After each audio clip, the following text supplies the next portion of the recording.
Okay, in today's video, I'm going to take advantage of this little window of opportunity here from all the wet weather that we've been having, and I want to actually get out here now and start planting out the Durban grass that I spoke about a few weeks ago. Now, it's probably a grass that not too many people in Australia particularly are familiar with, but it's stoloniferous grass. In other words, it's like buffalo. It only grows on top of the surface, and it's more of an ornamental lawn, so it doesn't actually handle excessive wear or playing or all these sorts of things like kids playing, etc. But what it can do is it can handle even more shade than buffalo. In fact, I think from memory, up to about 90%. And another good thing about buffalo is Durban grass is it's actually hyperallergenic. So if you're really sensitive to grasses and prone to allergies, this grass is actually really good for people like that. So today I thought what I'd do is I'm going to start planting it out. So you can see here I have already killed the existing patch here of buffalo out with some glyphosate, and all we're going to do now is basically, we don't have to actually dig up any soil, we don't have to do anything that drastic. All we need to do is remove this dead grass. So what I thought I'd do is it's going to mow it short and to reveal some of the soil, because obviously being buffalo there's nothing underneath the soil in the way of rhizomes to come up and recontaminate. All we've got is whatever's growing on the surface. So thought I'd mow it right down, see how that looks, and then we'll start planting some of the Durban, and there's a few different ways we can go about that. So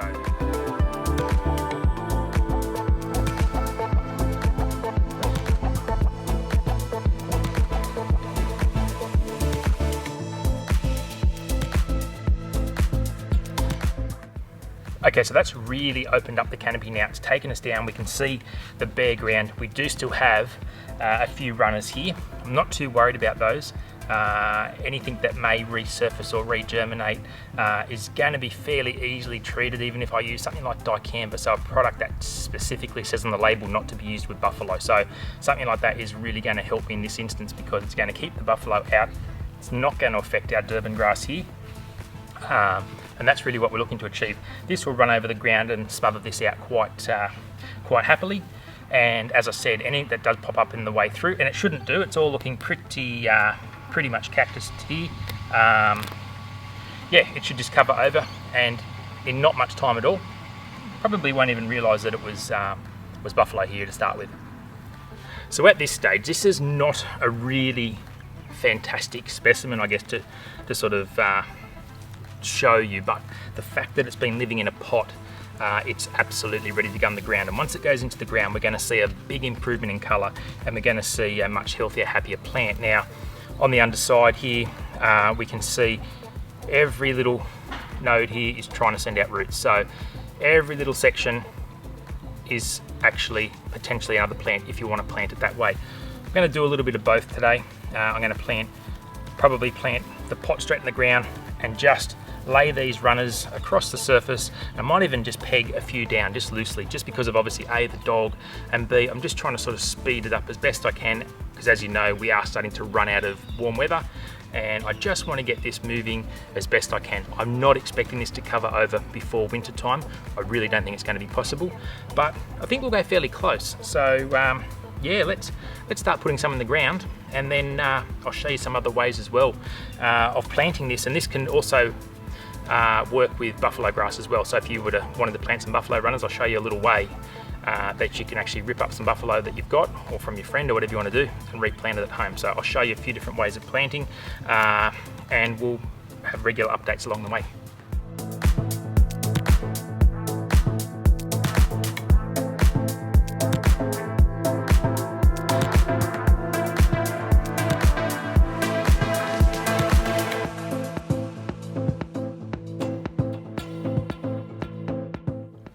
So just like when we're planting buffalo or any of those sort of grasses that only have stolons, we don't want to bury any of the leaf, or too much of the leaf. I should clarify, not too much of the leaf.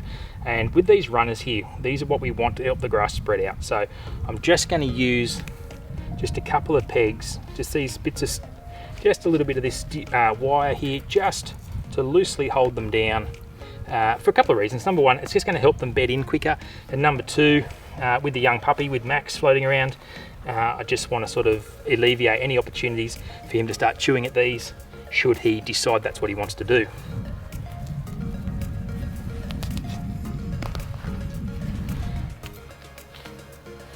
So when I'm laying this, I just want to make sure that I'm actually getting, if possible, getting runners to head in each direction, because that is just going to speed up the process. So that's the aim. Spread the runners out as best we can in a circular pattern.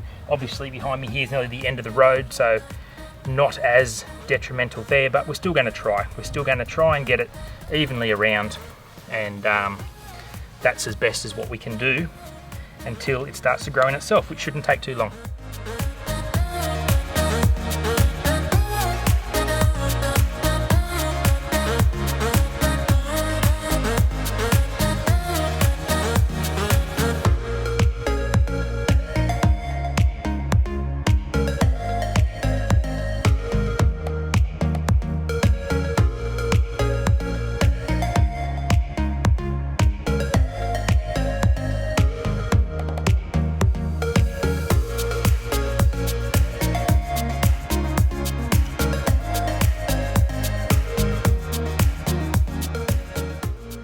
Okay, but what say you've just got a little bare spot that you want to fill in. So you've got a bare spot in your buffalo, for example, and you are not sure what to do. So basically just grab yourself some runners. This is just a piece I cut off from one of the pots. Now technically, each section where the stem, I guess, nodes out, brings in new leaf growth, is potentially a plant in itself. So theoretically, I could have 1, 2, 3, maybe 4 cuttings out of this one piece. So in this case, it will just go with 2. We'll just cut it in half. And all we're going to do, this is really, really easy. I'm using pipe cutters because I'm lazy to get the proper scissors. Okay, so we've got a bit here, and I've left a bit of a stalk. We've got root development here, we've got root growth here, and we've got a tiny new forward shoot here. So all I'm going to do is put a little slot in the ground, like so. And then all we're going to do is just drop him in the ground, like so. So we'll use the back end of the stalk, I guess, as a bit of a stake, and we'll make our hole like so, and we'll just drop it in.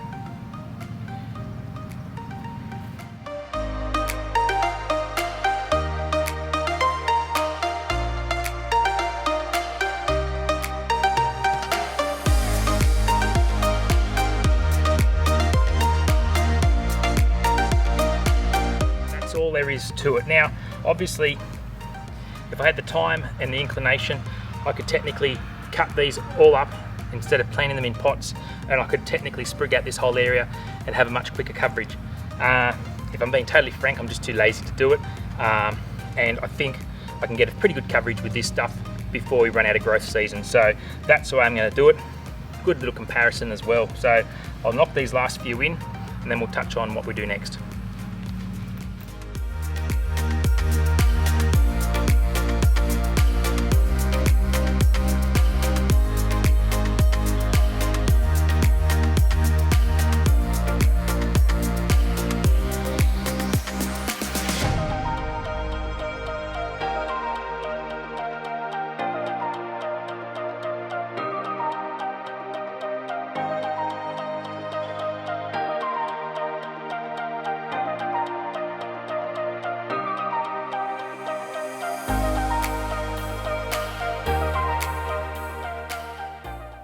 Okay, so I ran out of time yesterday afternoon to finish the video, so I've come back here the next day to finish it off. So overnight we've had, I think it was about 18 millimeters of rain, so it's really helped to settle this in nicely. All the runners are looking really, really good. If anything, a lot of them actually probably look better than they did before they went in the ground, so that's a huge, huge pickup. What we're going to do now is, because I'm expecting a fair bit more rain this afternoon and leading into tomorrow, etc., going to give it a little bit of a feed with some of this Plant Doctor mini prill granular stuff. So this is their Champion Lawn Green Grade Fertilizer. It is a mini prill, and it's just a good sort of fertilizer. It's a really good starter fertilizer as well. It's good for everything. It's a bit more of a slow release kind of product, and I think it's going to be perfect for this. And obviously, because it is so wet here at the moment, I don't really want to hose it in, but I will actually wash it in. And while I'm doing that, I'll use some of the Seaweed Secrets a bit of liquid feed as well, because I really want to get this moving, and a bit of stimulator, which is basically going to unlock any nutrients that are in the soil, make them all more available to the plant as quickly as possible. So yeah, going to chuck this out at the rate of 40 grams per square metre, and which works out at 4 kilos per 100. And we will just water it in. I'm not fertilising anything but the actual bits of turf, and we'll water it in with that, and that's all it's going to need. We'll keep you posted, because this will kick into life really quickly. Righto, so you've all pretty much seen the seaweed secrets before, and look, you've seen it used in backpack sprayers, and you've seen it used in easy flow, but the other thing you can do, don't forget, you can actually use this stuff really well in watering cans, and it works fantastically on everything, not just your lawn, plants, veggies, flowers, the whole deal.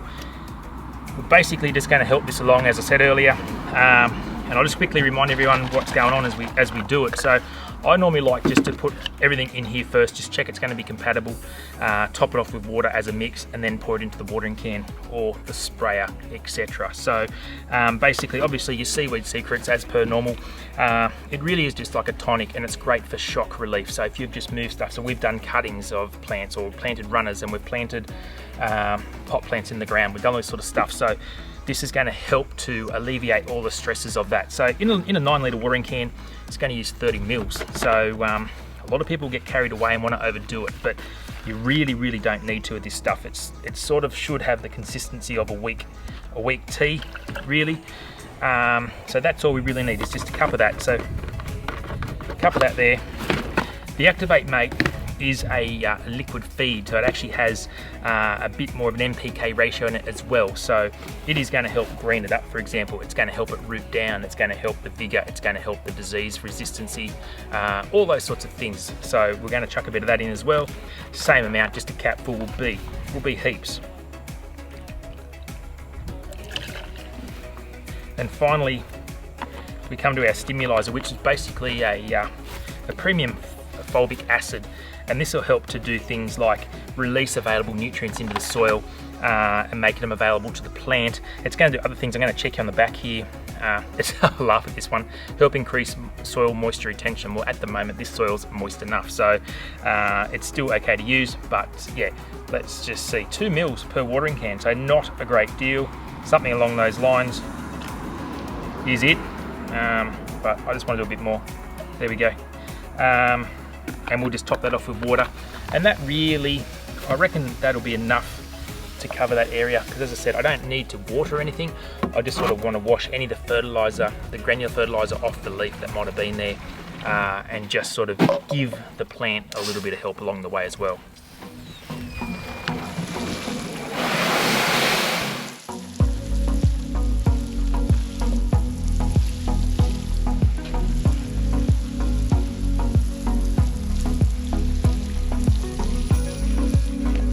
Right guys, well look, we'll wrap the video up there. We'll be doing plenty of updates on the Durban as we head into later autumn, early spring. Now just remember, you guys that have been watching the channel for a while will realise that particularly during winter, obviously I don't fertilise, but I use a lot of the Plant Doctor stuff. Really good stuff just to keep your program going through winter. Now I am able to, oh hello Max, I am able to offer you guys 10% discount. So there is a link in the description below, and if you guys are after any Plant Doctor product, using Brenton 10 at checkout will get you 10% off. And for most people, I think it is free delivery for orders over $100 on most of the East Coast. So all the information you need is on their website. Go and check them out. I'm off to now go and mow the Tiff Tuff and the Santa Ana out the front, as it's now getting closer and closer to rain. But before we go, I will just sign off and show you what's happening out there. Hey Max, come here. Come here, come and say hello. Come here mate. Max, come and say hello. Come and say hello, come on. Don't want to say hello? I'm being a bit shy. Being a bit camera shy? Come around here. Come over here. Come on, come over here. Here he is. Hey Max, sit. Good boy, shake hands. Oh, he's a good boy. Anyway guys, have a fantastic weekend. We'll catch you next time on the Aussie Lawn.